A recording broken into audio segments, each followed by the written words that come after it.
So yeah, I'm not going to joke about a penguin and a donkey. That's how we got married.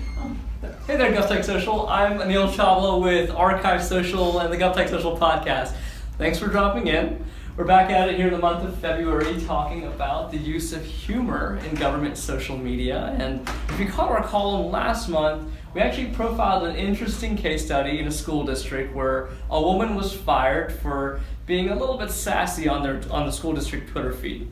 And we thought we would dive a little bit deeper into being sassy, using humor, and look at some examples of when humor works and perhaps when it doesn't. So I've asked the staff to come up with examples of social media postings that have humor in it, and we can take a look at those. And to kick us off, I have an example that is just a classic in the government social media space. This is the first tweet from the CIA. It says, "We can neither confirm nor deny that this is our first tweet." So a lot to love about this. I think everybody instantly gets it. The confirm nor deny is a well-known meme around the intelligence community. You hear about it in the movies. So it works really well. It's about the CIA, the agency itself. There's no room for perhaps embarrassing anybody else, right? So a really clear example of how humor can work. So that's an example from a while back. So maybe we have some examples from recent times. You guys want to kick us off, perhaps Lee? Yeah, I got one from Kansas Police Department about the Super Bowl, and basically they tweeted, "If you have to blow into a Tostitos bag to know if you're intoxicated, for the love of all that is holy, do not drive." Which it relays a core agency message in a very human way. It's just like us talking amongst friends.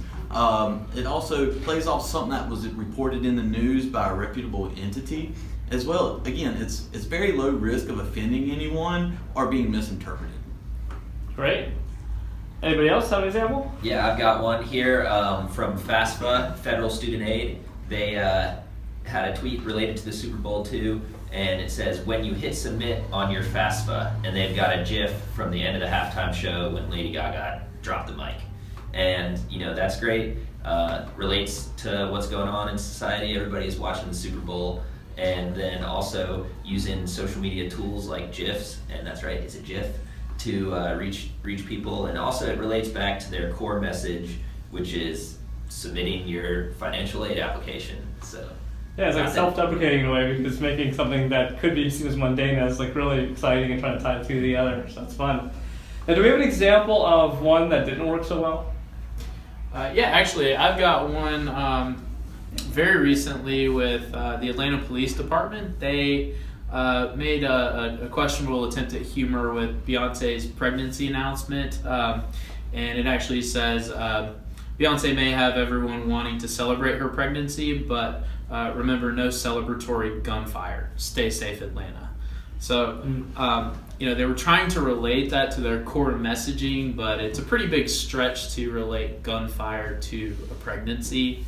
This also leaves the door open for a lot of interpretation, and that's really what you need to try to avoid.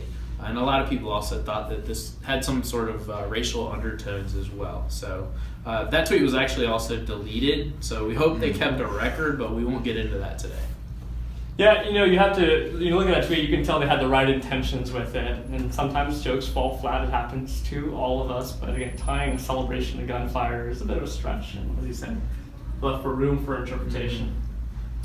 Robert, do you have any thoughts? Yeah, that's like a really unfortunate tweet, kind of scary that they deleted it. Hopefully they did have a record. But on a brighter note, are we still celebrating Sam's birthday today?